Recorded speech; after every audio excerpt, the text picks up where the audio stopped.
ഞാൻ ഒരിക്കൽ വീട്ടിൽ പോയപ്പോൾ ഉമ്മാനോട് ചോദിച്ചു, ഉമ്മ ഇന്നെന്തേ പ്രത്യേകിച്ചെന്ന് ചോദിച്ചു. ഞാൻ പറഞ്ഞു, ഉമ്മ നിങ്ങൾക്ക് ഭക്ഷണം വാരി തന്ന അള്ളാഹു സുബ്ഹാനഹു എനിക്ക് തരും, വാരിത്തട തമ്മ. നമ്മൾ വിചാരിക്കുന്നത് ഉമ്മ സമ്മതിക്കൂല, വാപ്പ ചോദിച്ചു നോക്കണം. നീ ഒന്ന് ചോദിക്കാൻ അവര് കാത്തിടക്ക.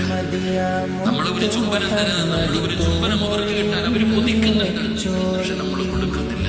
ഈ ഹാരിസത്ത് എന്ന് പറയുന്ന സഹാബിക്കുണ്ടായിരുന്ന ഒന്നാമത്തെ ഗുണം സ്വന്തം കൈകൊണ്ട് ഉമ്മയ്ക്ക് ഭക്ഷണം വാരി കൊടുക്കുമായിരുന്നു എന്ന് ആദരവായ പ്രവാചകൻ നബി മുഹമ്മദ് മുസ്തഫ.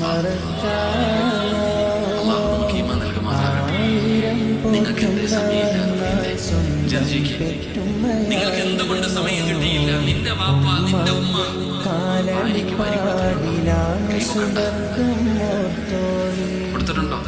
ഇഷ്ടം പോലെ ഐസ്ക്രീം ഇങ്ങനെ പോരി കൊടുത്തു. എടാ, നിന്റെ ചങ്ങാതിക്ക് വാങ്ങിച്ചു കൊടുത്തിട്ടുണ്ടോ? കൊണ്ട് ബേർത്തടയ്ക്ക് പോയിട്ട് കേക്ക് അവന്റെ വായി കുത്തിക്കേറ്റാറുണ്ട്, തിന്നടാ അല്ലേ? എന്നാൽ നിനക്ക് വേണ്ടി ജീവിച്ച നിന്റെ ഉപ്പ, നിനക്ക് വേണ്ടി